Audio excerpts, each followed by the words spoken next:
ഏവർക്കും എൻ്റെ വ്ളോഗിലേക്ക് ഹൃദ്യമായ സ്വാഗതം. ആദ്യമായി വീഡിയോ കാണുന്നവർ തുടർന്നും വീഡിയോ ലഭിക്കാൻ സബ്സ്ക്രൈബ് ചെയ്ത് ബെൽബട്ടൺ അമർത്തുക. വീഡിയോ ഇഷ്ടമായാൽ ലൈക്കും ഷെയറും കമൻറ്റും ചെയ്യുക.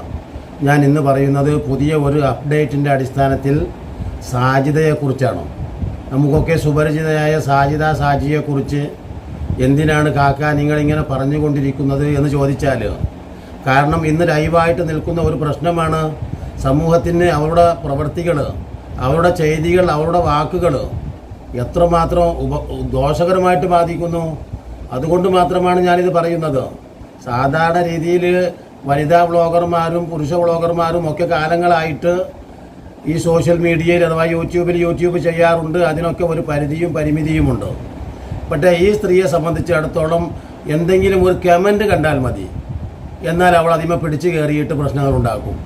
ഇപ്പോൾ ആലോചിച്ച് നോക്കൂ, ഇറ്റ്മി കേസ് ഏകദേശം വളരെ മോശമായ രീതിയിൽ ഒരു പ്രമുഖ യൂട്യൂബറാണ് യഥാർത്ഥത്തിൽ ഇസ്മി കേസ്. കാര്യങ്ങളൊക്കെ വളരെ പഠിച്ചതിനു ശേഷം കാര്യങ്ങൾ മനസ്സിലാക്കിയിട്ട് മാത്രം വ്ളോഗ് ചെയ്യുന്ന ഒരു വ്യക്തിത്വമാണ്. അദ്ദേഹം അവരുടെ ഉമ്മ അഥവാ സാജിദയുടെ ഉമ്മ വിളിച്ചു പറഞ്ഞതിൻ്റെ അടിസ്ഥാനത്തിൽ മാത്രമാണ് ഈ ഇസ്മി കേസ് അങ്ങനെ ഒരു വ്ളോഗ് ചെയ്തത്. നിങ്ങൾ പറയൂ, എന്നെ ഈ പ്രയാസപ്പെടുത്തുന്നത്, എൻ്റെ സ്വന്തം വീട്ടിൽ നിന്ന് എന്നെ ആട്ടി ഓടിച്ച ആ സാജിദയുടെ കാര്യം തീർച്ചയായിട്ടും നിങ്ങളൊന്നൊരു വ്ളോഗിൽ പറയൂ. അപ്പോൾ അതിന് നിയമപരമായ കാര്യങ്ങളൊക്കെ കേസ് ആ ഉമ്മയോട് പറഞ്ഞു കൊടുക്കുന്നുണ്ട്.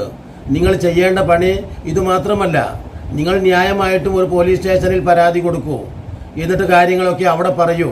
അതിനുശേഷം ഞാൻ വ്ളോഗ് ചെയ്യാം.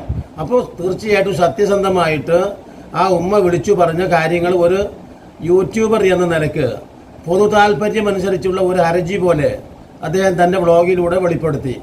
ഇതിനെ തുടർന്ന് മാത്രമാണ് യഥാർത്ഥത്തിൽ ഈ സാജി എന്ന് പറയുന്ന ഈ സ്ത്രീ ഈ കേസിനെതിരെ തോന്നിവാസങ്ങളാണ് പറയുന്നത്. കേസ് പറഞ്ഞത് മാന്യമായ രീതിയിലുള്ള വാക്കുകൾ, പക്ഷേ കേസിനോട് പറയുന്നതോ അങ്ങേര് നിങ്ങൾ കേട്ടിട്ടുണ്ടാകുമല്ലോ സോഷ്യൽ മീഡിയയിൽ, തുല്യതയില്ലാത്ത വളരെ മോശമായ അശ്ലീല സംസാരങ്ങൾ. എടാ പോടാ, അങ്ങനെ തോന്നെ ഇങ്ങനെ തോന്നെ, മാത്രമല്ല എൻ്റെ ഭാര്യയെ ഞാൻ കാണിച്ചു തരാം, എൻ്റെ ഉമ്മ അങ്ങനെ അല്ലടാ എന്ന് പറഞ്ഞാൽ ഇപ്പോൾ പുതിയതായിട്ട് വിവാഹം ചെയ്ത ആ പറയുന്ന കൈസിൻ്റെ ഭാര്യ ഒരു പുതുമണവാട്ടിയാണ്. ആ കുട്ടിയെപ്പോലും വിഷമിപ്പിക്കുമാറ്, ആ കുടുംബത്തെ വിഷമിപ്പിക്കുമാറ് സാധാരണ രീതിയിൽ ഒരു ആളുകൾ വളരെ ഒരു സംസ്കാരശൂന്യരായ ആളുകൾ പോലും വീട്ടിനകത്ത് കിടക്കുന്ന ഭാര്യയെയും ഉമ്മയെയും ഉപ്പായെയും ഒന്നും സ്പർശിച്ച് പറയാറില്ല. അത് തീർച്ചയായിട്ടും സൈബർ കുറ്റമാണ്. മാത്രമല്ല പൊതുമര്യാദയ്ക്ക് വിരുദ്ധമാണ്, മതവിശ്വാസങ്ങൾക്ക് വിരുദ്ധമാണ്, മനുഷ്യൻ്റെ സാമൂഹ്യ പാശ്ചാത്തലത്തിന് വിരുദ്ധമാണ്. എന്തുകൊണ്ടെന്നാൽ ആ കേസിനെ പറയുന്നതിൽ നമുക്ക് യാതൊരു പ്രശ്നവുമില്ല. അതും മാന്യമായ ഭാഷ ഉപയോഗിച്ച് പറയട്ടെ. അതല്ലാത്ത രീതിയിൽ ഒരു തെറി സംസ്കാരം. മാത്രമല്ല എനിക്ക് അത്ഭുതം തോന്നുന്നത് എന്താണെന്ന് ചോദിച്ചാൽ, നിങ്ങൾ ആലോചിച്ച് നോക്കൂ, ഇപ്പോൾ കേസ് എന്താ ഇതിനെ തുടർന്ന് ചെയ്യാൻ തീരുമാനിച്ചിട്ടുള്ളത്? നിങ്ങൾ അതൊന്ന് അദ്ദേഹം ഒരു ഫേസ്ബുക്ക് പോസ്റ്റിലൂടെ ആ കാര്യങ്ങൾ വ്യക്തമായിട്ട് പറയുന്നുണ്ട്. കാരണം അത്രമാത്രം ഒരു എന്താ പറയുക, സാമൂഹികമായി കുടുംബപരമായി വേദനിപ്പിച്ച ഒരു സംഗതിയാണ് അദ്ദേഹത്തിൻ്റെ ഫേസ്ബുക്ക് പോസ്റ്റ്. ഈ ദിവസമാണ് ഞാൻ കണ്ടത്. അതാണ് ഇപ്പം ഞാൻ നിങ്ങൾക്ക് മുമ്പിൽ പറയുന്നത്. അദ്ദേഹം പറയുന്ന പോസ്റ്റ് ഇങ്ങനെയാണ്: കഴിഞ്ഞ ദിവസം എൻ്റെ ഉമ്മയെയും ചേർത്ത് സാജിദ ലൈവിൽ വന്ന് അസത്യം പറഞ്ഞത് ഞാൻ കണ്ടു. അതിന് തൽക്കാലം ഞാൻ മറുപടി പറയുന്നില്ല. ആ കമൻറ്റിൽ പറയുന്നതാണ്, ഞാൻ ഒരു ഉണ്ണാക്കനായതുകൊണ്ടാണ് എന്ന് കരുതുന്നതാണ് യഥാർത്ഥത്തിൽ അവൾ ഇങ്ങനെ ചെയ്യുന്നത്. പക്ഷേ ഭാര്യ കാല് പിടിച്ചത് കൊണ്ട് മാത്രമാണ് ഞാനിപ്പോൾ ഇതുമായിട്ട് കേസുമായിട്ട് മുന്നോട്ട് പോകാത്തത്. പക്ഷേ എന്ത് തന്നെയായാലും ഈ പോസ്റ്റിൽ ഞാൻ ഇപ്പോൾ ഒതുക്കുന്നു. പിന്നെ ഞാൻ എന്ത് ചെയ്യുന്നു എന്ന് ചോദിച്ചാൽ, അടുത്ത ദിവസം തന്നെ ഞാൻ അവളെ വെറുതെ വിടുകയില്ല. ഞാൻ ഒരു നിയമോപദേശം തേടിയിട്ടുണ്ട് അവളെ തീർച്ചയായിട്ടും. അതുകൊണ്ട് ഉടനെ തന്നെ ഞാൻ കേസ് ഫയൽ ചെയ്യുന്നതായിരിക്കും. നിനക്കുള്ള പണി അങ്ങനെയെങ്കിലും തന്നില്ലെങ്കിൽ സ്വാഭാവികമായിട്ടും ഒരു പൗരുഷത്തിനേറ്റ അടിയാണ്. അതുകൊണ്ട് നിനക്കുള്ള ആ ഒരു പണി അങ്ങനെയെങ്കിലും തന്നില്ലെങ്കിൽ പിന്നെ ഞാനിവിടെ ഒരു ഉണ്ണാക്കനായിട്ട് ജീവിക്കുന്നത് എന്താണ്?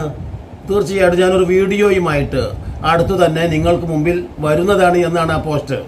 എന്ന് പറഞ്ഞാൽ ഇത്തരത്തിലുള്ള ഈ ഉടായിപ്പ് സ്ത്രീയെ തുറന്നു കാണിക്കുന്ന ഒരു വീഡിയോ ആയിരിക്കും കേസ് ചെയ്യുന്നത്.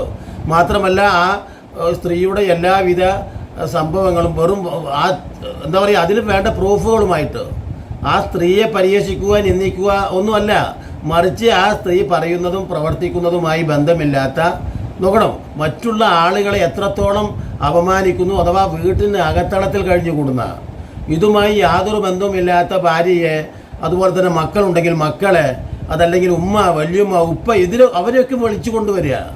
സാധാരണ നമ്മൾ കണ്ടിട്ടില്ലേ, നമ്മുടെ വീടിൻ്റെ ഉമ്മറത്തൊക്കെ വന്ന് താറാറ് കൂടുന്ന സംസ്കാര ശൂന്യന്മാർ, മദ്യപാനികളായ ആളുകൾ ചിലപ്പോൾ ഉമ്മയൊക്കെ പറയും. അവർ പോലും എനിക്ക് തോന്നുന്നു അത്രമാത്രം പറയില്ല, ഈ പറയുന്ന ആളുമായിട്ട് ഏറ്റുമുട്ടലാണ്. ഇത് ഭാര്യ എന്താണ് ഈ സ്ത്രീക്ക് പറ്റിയിട്ടുള്ളത്? മാത്രമല്ല ആ സ്ത്രീയെക്കുറിച്ച് തൻ്റെ പ്രയാസങ്ങളൊക്കെ കൂടെ ഉൾക്കൊണ്ട് ഒരു വ്ളോഗ് ചെയ്യൂ എന്ന് പറഞ്ഞതാണ്. അതുമാത്രമേ കേസ് ചെയ്തിട്ടുള്ളൂ. കേസ് എൻ്റെ ആരുമായത് കൊണ്ടല്ല. കേസ് ചില കാര്യങ്ങളിൽ എന്നെ വിമർശിച്ചിട്ടുണ്ട്. ഞാൻ ഈ കൂൾ ഗ്രേപ്പ് എന്ന് പേരായിട്ടുള്ള ഒരു വ്ളോഗർ ഉണ്ടായിരുന്നു. ഇപ്പോൾ അദ്ദേഹത്തിൻ്റെ വ്ളോഗ് അങ്ങനെ കാണുന്നില്ല. ആ കൂൾ ഗ്രേപ്പ്, എന്താ പറയുക, ദിയ എന്ന് പറയുന്ന ഒരു പെൺകുട്ടിയെ കാണാതായതിനെക്കുറിച്ച് ഞാനൊരു വ്ളോഗ് ചെയ്തിരുന്നു. കാരണം ഈ കൂൾ ഗ്രേപ്പിൻ്റെയും മറ്റു ഈ പറയുന്ന കേസിനെയും എതിർത്തുകൊണ്ട് ജുനൈദ് നമ്പില്ലെത്തു എന്ന് പേരായിട്ടുള്ള ഒരാൾ ചെയ്ത ഒരു വീഡിയോയുടെ നിരർത്ഥകത എന്ന് പറഞ്ഞാൽ ഇവർ സ്വാഭാവികമായിട്ടും വെറും ഉടായ്പകളാണ് പറഞ്ഞത് എന്ന് പൊതുസമൂഹത്തോട് ഞാൻ പറഞ്ഞത് അത് തന്നെയാണ് സത്യം. ആ ദിയ ഫാത്തിമയെ പിന്നീട് കണ്ടെത്തുകയോ കാണുകയോ കിട്ടുകയോ ഒന്നും ചെയ്തിട്ടില്ല. ഒരു സമാന്തര കോടതിയായിട്ട്, സമാന്തര അന്വേഷണ വിഭാഗമായി, പോലീസായിട്ട് ഇവിടുത്തെ ആളുകൾക്ക് അഥവാ ജനങ്ങൾക്ക് ഒന്നും ചെയ്യാൻ കഴിയില്ല എന്ന് ബോധ്യപ്പെടുത്തലാണ് ഞാൻ അത് വഴി നടത്തിയത്. സത്യസന്ധമായിട്ട് ഞാനത് പറഞ്ഞതുപോലെ തന്നെയാണ് ഇപ്പം അതിൻ്റെ സമാപനവും ഉണ്ടായത്. ആ ദിയ ഫാത്തിമ എവിടെ, എങ്ങനെ, ഏകദേശം 8-9 കൊല്ലങ്ങൾക്ക് മുമ്പ് തൻ്റെ വീട്ടിൽ നിന്ന് നഷ്ടപ്പെട്ട ആ ദിയ ഫാത്തിമയുടെ അന്വേഷണം ഇപ്പോഴും നടത്തുന്നുണ്ടായിരിക്കാം പോലീസ്. പക്ഷേ ആ പെൺകുട്ടി എവിടെയാണ് എന്ന് പോലും ആർക്കും യാതൊരു പിടുത്തവുമില്ല. അപ്പോൾ അതിൻ്റെ പേരിൽ നടത്തിയിട്ടുള്ള വ്ളോഗുകളുടെ ഭാഗമായിട്ട് ആ കൂൾ ഗ്രേപ്പ് എന്ന് പറയുന്ന ആ വ്ളോഗറെ ന്യായീകരിച്ചുകൊണ്ട് കേസ് ചെയ്ത വീഡിയോക്ക് ഞാനൊരു റിയാക്ഷൻ വ്ളോഗ് ചെയ്തിരുന്നു. ആ റിയാക്ഷൻ വ്ളോഗിൽ എൻ്റെ പേര് വെച്ച്, എൻ്റെ പടം വെച്ച് എന്നെ ഈ പറയുന്ന കേസ് വിമർശിച്ചിട്ടുണ്ട്. പക്ഷേ ഇവിടെ അതല്ല പ്രശ്നം. എന്നെ വിമർശിച്ചിരിക്കുന്നു, എനിക്കെതിരെ നെഗറ്റീവ് കമൻ്റ് ഇട്ടിരിക്കുന്നു, അല്ലെങ്കിൽ എനിക്കെതിരെ നെഗറ്റീവായിട്ട് വല്ലതും പറയുന്നു എന്നതുകൊണ്ട് മാത്രം ഞാൻ കേസിനെ വിമർശിക്കാം. അതിൽ യാതൊരു തെറ്റുമില്ല, റിയാക്ഷനാണത്. പക്ഷേ അശ്ലീല ഭാഷകൾ ഉപയോഗിച്ച് സംസ്കാര ശൂന്യമായ, ഒരു മതവിശ്വാസിയും ചെയ്തുകൂടാത്ത, ഒരു വ്യക്തിയും പരസ്പരം ചെയ്തുകൂടാത്ത നിയമപര വിരുദ്ധമായ വാക്കുകൾ, ആ കുടുംബത്തെ തെറി പറയുക, ആലോചിച്ച് നോക്കൂ. ഇത്രയേറെ ദുഷിച്ച ഒരു പ്രവൃത്തി ഇനി എനിക്ക് പോലും ഈ സ്ത്രീയെ സംബന്ധിച്ചിടത്തോളം ആലോചിച്ച് നോക്കൂ. കേവലം ഒരു റീച്ചൊന്നും വേണ്ടത്ര ഇല്ലാത്ത ഒരു വ്ളോഗറാണ് ഞാൻ. എന്നെ സംബന്ധിച്ച് എനിക്കിട്ട കമൻറ്റുകൾ പോലും ഞാനിതിൽ ആദ്യം വെച്ചിരുന്നു. കിളവ, ഞാനൊരു സംഭവത്തെക്കുറിച്ച് അറിഞ്ഞപ്പോൾ അതിനെക്കുറിച്ച്, സാജിദയെക്കുറിച്ച് റിയാക്ഷൻ ചെയ്തതാണ്. അതിനെ തുടർന്ന് ഈ സ്ത്രീ പറഞ്ഞിരുന്നു, എന്തെന്ന്, ഞാൻ നിനക്ക് പണി തരുന്നുണ്ടടാ കിളവ, ഞാൻ നിൻ്റെ വീട്ടിലെത്തുന്നുണ്ട്. എന്താ ഞാൻ പറഞ്ഞത്? അത്രമാത്രം വലിയ, എന്താ പറയുക, അത്രമാത്രം മോശമായിട്ടുള്ള ഒരു സംസ്കാരമുള്ള ഒരു സ്ത്രീയാണ് എന്ന് ആളുകൾ മനസ്സിലാക്കണമെന്നതിന് വേണ്ടിയാണ് ഞാൻ പറയുന്നത്. ഇപ്പം എന്തുകൊണ്ടെന്നാൽ ഇനി എന്താ പറയുക ഒട്ടനേകം ഞാൻ പറയുന്ന ഈ കേസ് നിയമപരമായിട്ട് തന്നെ ഈ സ്ത്രീയെ ഇനി എന്താ പറയുക പൂട്ടും. അതുകൊണ്ട് ഇനി അവളുടെ വ്ളോഗുകളൊന്നും അവൾക്ക് മുന്നോട്ട് കൊണ്ടുപോകാൻ കഴിയില്ല. ഇനി അവൾക്ക് ജയിലിൽ ഉണ്ട് നിന്നിട്ട് ലൈവ് ഇടുക എന്നല്ല. ഇപ്പം തന്നെ അവൾ എന്താ ചെയ്യുന്നത് നിങ്ങൾക്കറിയുമോ?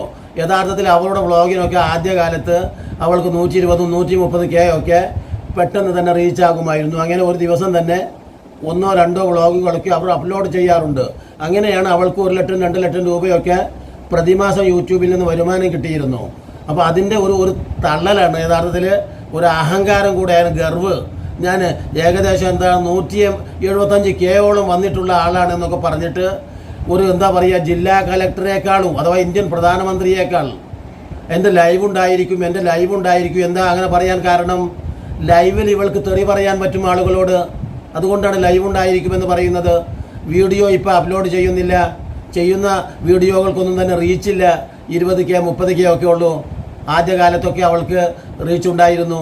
അതോടൊപ്പം തന്നെ ഇപ്പോഴും അവൾക്ക് ഈ ലൈവിൽ പറയുമ്പോൾ എന്താ കാരണം?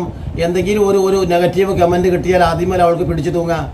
എന്നിട്ട് അവൾക്ക് തോന്നിയ മാസങ്ങൾ മുഴുവൻ പറയുക. അതുകൊണ്ടാണ് അവൾ എന്നും ലൈവ് ഉണ്ടായിരിക്കും. ആ ലൈവിന് 130, 150, 100K ഒക്കെ പ്രേക്ഷകർ വന്നുകൊണ്ടിരിക്കുന്നുണ്ട്. മാത്രമല്ല ലൈവ് കുറേ നീളുന്നതുമായിരിക്കും. അപ്പോൾ അതിനും അവൾക്ക് പ്രതിഫലം വർദ്ധിക്കും. പിന്നെ എന്ത് തെറിയും പറയാനും എങ്ങനെയും പണമുണ്ടാക്കാനും മാത്രം ഉദ്ദേശിച്ചാണല്ലോ ഇവിടതൊക്കെ ചെയ്യുന്നത്. അപ്പോൾ അവളെ സംബന്ധിച്ചിടത്തോളം ലൈവ് ഇട്ട് ആളുകളെ ചീത്ത പറയുക, ആളുകളെ തമ്മാടിത്തങ്ങൾ പറയുക, എന്നിട്ട് അവൾക്ക് യൂട്യൂബിൽ നിന്ന് വരുമാനം കൊയ്യുക. കാരണം ഇനി തൻ്റെ വ്ളോഗുകൾക്കൊന്നും തന്നെ ഇനി വല്ലാതെ പ്രേക്ഷകരൊന്നും ഉണ്ടാവുകയില്ല എന്ന് ഈ സാധ്യതയ്ക്ക് ബോധ്യം വന്നിരിക്കുന്നു. അതുകൊണ്ടാണ് എന്നും എൻ്റെ ലൈവ് ഉണ്ടായിരിക്കും തെറി പറയാൻ. അപ്പോൾ ഇതൊക്കെ നിൽക്കും ഇപ്പോൾ അടുത്ത ദിവസം തന്നെ. കാരണം കേസ് എന്ന് പറയുന്ന ആൾ അത്ര വിഡ്ഢിയൊന്നുമല്ല. തികച്ചും അദ്ദേഹത്തിൻ്റെ അടുക്കൽ വ്യക്തമായ തെളിവുകളുണ്ട്. ഇവൾ പറയുന്നത് പോലെ അല്ല. ഇവൾ കള്ളത്തരം പറഞ്ഞിട്ട് ഞാൻ ഇന്നെ മങ്കര പോലീസ് സ്റ്റേഷനിൽ നിന്നാണ് വിളിക്കുന്നത്, പത്തിരിപ്പാല പോലീസ് സ്റ്റേഷനിൽ നിന്നാണ് വിളിക്കുന്നത് എന്ന് പറഞ്ഞുകൊണ്ട് ഭീഷണിപ്പെടുത്തുന്നത് പോലെ അല്ല കേസിൻ്റെ പ്രവൃത്തി. കേസ് പറയുന്നത് ചെയ്യും. ഇവൾ പറയുന്നത് വെറുതെ ഈ ഉടായ്പ വാക്കുകൾ മാത്രമാണ്. അവൾക്ക് കാര്യങ്ങളെക്കുറിച്ച് യാതൊന്നും അറിയാത്തവളുമാണ്. അതായത് തീർച്ചയായിട്ടും കേസ് അവൾക്ക് പിടി വീഴ്ത്തും അഥവാ പണി കൊടുക്കും എന്ന് തന്നെ പറഞ്ഞുകൊണ്ട് ഇനിയും നല്ല നല്ല വീഡിയോകളുമായി നിങ്ങളെ കണ്ടുമുട്ടുന്നത് വരെ നിങ്ങൾക്ക് നന്ദി.